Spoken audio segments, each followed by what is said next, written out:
Thanks everyone. Nice to be here. First of all, I just wanted to acknowledge the other people that are on this presentation with me that can't be here today. One of them also being one of the Mars family, so I think that just gives you a good indication of how strong the family links are to the program that we run. So folks, colleagues, practitioners, we as a restoration community are being criticised. And to be honest, the criticism is justified. You know, restoration isn't the answer to all of our coral reef loss, but it does have a place in jump-starting natural recovery processes and strengthening thermal resilience.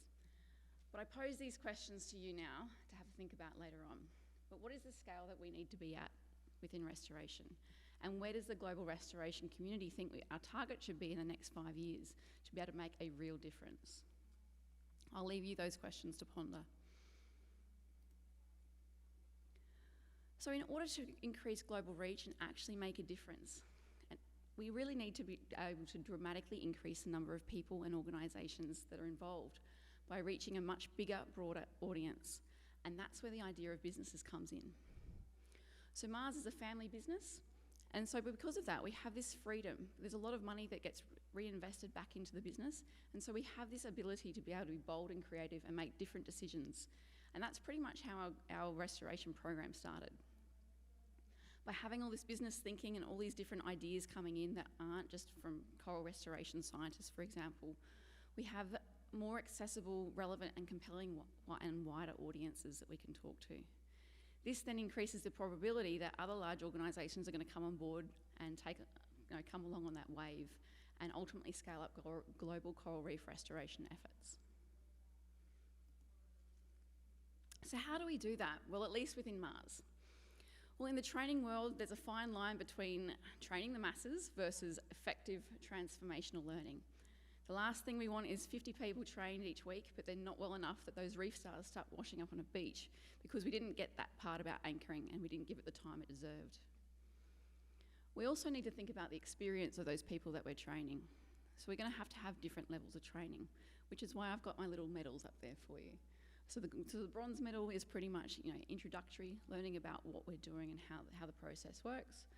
The middle one is what we call the Mars Competency training. So that's about a week-long immersive experience where you actually get to, install reef stars.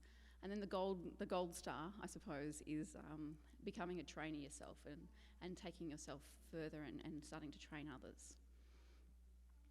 So for example, with that experience side of things, if you're setting up the first Mars site on the continent, you're going to have to want to be a bit more competent and know every facet of that program to be able to have a successful program. Versus a local ranger group who may only need some basic restoration techniques and then can call on our team for advice and for some support. So I'm just going to go into the Mars Trainer program a little bit more because it's about capacity building. We need to give these people the right tools, the knowledge and experience to confidently train others. So these are pretty much our set of guidelines for someone to become a Mars trainer. The idea of that you have to be involved with about 4 different restoration installations, it's quite a long time. And we were trying to work out, when you look at Paddy's idea of like 0 to hero, how long would it take in our program? And we're looking at around 4 to 6 months. And you think, far out, that's a really long time. But in my experience and having to do this, and I was in this position, I was having to go from 0 to hero. That was the minimum amount of time I would have had to need to be able to be confident to go out there and actually talk to other people and find those little bits and pieces and gold pieces of information that actually help you be able to install these things elsewhere. We have found that this has actually been one of our largest bottlenecks, so I'll be really honest about that. And it's something that we're trying to work on to be able to increase a lot of trainers within the organisation.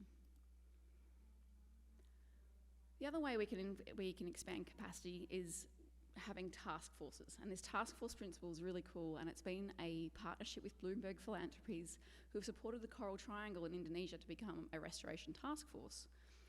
The Coral Triangle Centre, they're really good at capacity building within an MPA and fisheries management. So they had already some really strong links within that area. So we brought them on along the ride and brought in this concept of restoration and intervention. And so the task force have now been trained in the Mars technique, and the team now travels out to Indonesian national parks, supports these groups on those journeys, and also provides some quality assurance. The idea is that over time, the plan that we have will be a network of competent reef builders across the Indonesian parks team, which will be really cool. This leads then on to the hub and spoke model, and that's another way Mars is trying to expand our coral restoration footprint, and it also follows the basic principles of our business as well.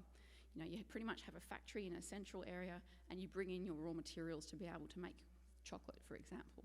Same sort of thing with restoration. You have these hubs at strategic locations, and people fly into those areas, or opposite, we come out of those hubs into those regional spots. And so we provide the initial basic training, and we also set up the supply chain for those people. So having all the tools and equipment they need to be able to then start those little processes in their own sites. And we've started to see some more expansions of hubs. So number 6 being Bali, that's now become one of our other hubs, and so now they're working a little bit further along the side of that part of Indonesia, for example.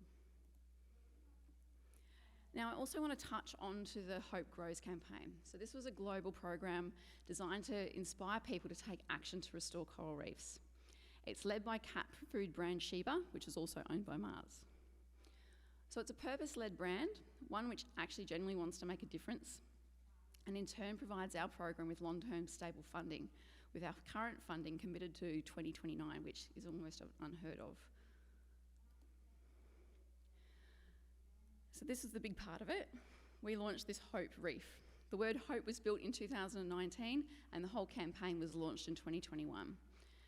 The idea now, because it was so successful, is now that we're able to restore that whole area where Hope is, Hope Reef, which is about 2.5 hectares, and that coral cover there is about 2% coral cover. So it's quite a big challenge, and the idea is over the next couple of years we'll actually be able to fully restore that area. And it's about taking business commitments further, so going beyond the sustainable sourcing to actively restoring. So you can see we had some pretty insane data in terms of the social media type of thing, as you can see up there. But for us, you know, the people on the ground, it was important that our claims were authentic. So we had this process where any claim made by Sheba had to be fact-checked 3 different times by 3 different sources before we allowed them to publish it. A good launch also means there's a snowball effect, which means that it comes into customer partnerships. So this is an added bonus, and it allows us to sort of bring other our partners along for the ride as well. So for example, in Australia, we had Woolworths, and that was a partnership with Citizens of the Great Barrier Reef, who host the Great Reef Census. And in the Maldives with Tesco, and it was they supported an ambassador program with the Maldives Coral Institute. For the business, it actually provides the things to a brand that money can't buy. So displays, promotions in store, repositioning of brands on shelves. It's things that we don't even consider when we're talking about coral reefs, but it's a different way of communication conservation. And coming later this year is this program expansion into Web3. So the team's using non-fungible tokens, or NFTs, which is way beyond my understanding, but they're using it for good, with the proceeds of those NFTs going to fund coral reef restoration activities around the world. But we're no longer the only ones. We're starting to see this sort of snowball effect happen elsewhere as well. So more and more companies are stepping up and starting to take action. You know, some examples being Brewdog in the UK, which have now purchased 9,300 hectares of Scottish highlands, and they're now embarking on this huge reforestation project. We've got Reef Tip, which is a spiced rum, and that's a partnership with one of our colleagues here, being the Coral Nurture program. So if you've seen the Coral Clip, that's a partnership with those guys, with 10% of the profits of that rum going towards this cause. And then we've got the Cotton On Foundation, which is part of a global clothing company, the Cotton On, and they launched the Reef Cooperative on World Oceans Day, which we're fortunate to play a small part in. So some learnings. We did learn a lot through this. It can be really scary and awkward to work with marketers, I'll be honest, and it's about having some boundaries in there. So the future of restoration is going to require some unique partnerships with all different types of groups, not just government, but including businesses and a whole heap of other people. If you can, partner with other groups if needed to be able to have like a bit of a force, and that's how with the Reef Cooperative started. Decide on what your buffer zone is as well for that creative license, as you're going to be likely to be working with some really intense marketers who have some wildly wacky ideas. And finally, work to your strengths, bring other people along on the ride, and to make and manage those things that you're not so good at. So thank you.